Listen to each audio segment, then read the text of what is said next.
बिहार के दरभंगा जिले में देर रात पुलिस मुठभेड़ में एक बदमाश को लगी गोली। पुलिस ने 3 अपराधियों को धर दबोचा।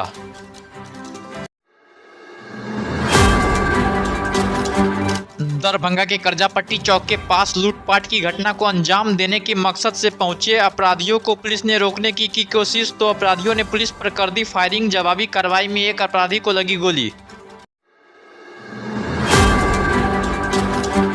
महाकुंभ से लौट रहे लोगों के साथ आगरा में हुआ भीषण सड़क हादसा। एक कार में सवार एक ही परिवार के 4 सदस्य की हुई मौत।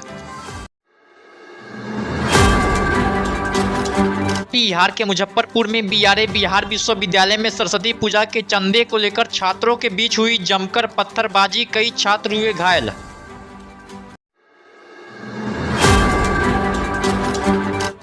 पटना जिले के मोकामा में हुए अनंत सिंह और सोनू मोनू गैंग के बीच हुए गैंगवार पर सियासी पारा हुआ तेज। केंद्रीय मंत्री लल्लन सिंह ने विपक्ष पर बोला हमला।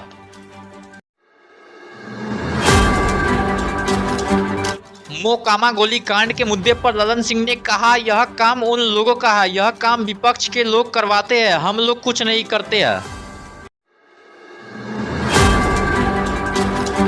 नेता प्रतिपक्ष तेजस्वी यादव के कार्यकर्ता संवाद यात्रा के 8वें चरण का हुआ ऐलान। 8वें चरण में कार्यकर्ता दर्शन सह संवाद कार्यक्रम की शुरुआत 30 जनवरी से सीवान में होगी।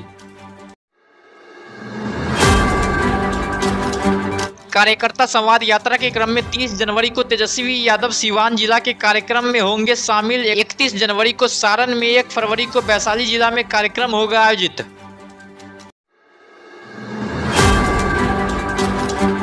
बिहार के मुख्यमंत्री नीतीश कुमार के लिए जीतन राम मांझी ने कर दिया बड़ा डिमांड। कहा, मुख्यमंत्री नीतीश कुमार को भारत रत्न मिलना चाहिए। जीतन मांझी ने कहा, मुख्यमंत्री नीतीश कुमार अनेक बाधाओं के साथ बिहार में काम कर रहे हैं। पूरे बिहार को वह अपना परिवार मानते हैं, ऐसे में उन्हें भारत रत्न मिलना चाहिए।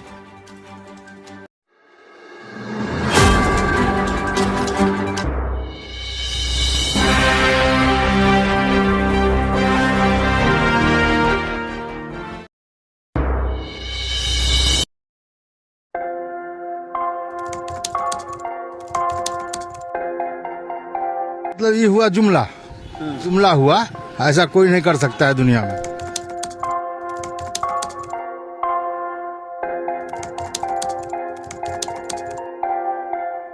वोट बैंक के लिए तो कोई कुछ कर सकता है। मतलब वो इलेक्शन टाइम में डोर टू डोर आएंगे, कहेंगे कि ये वोट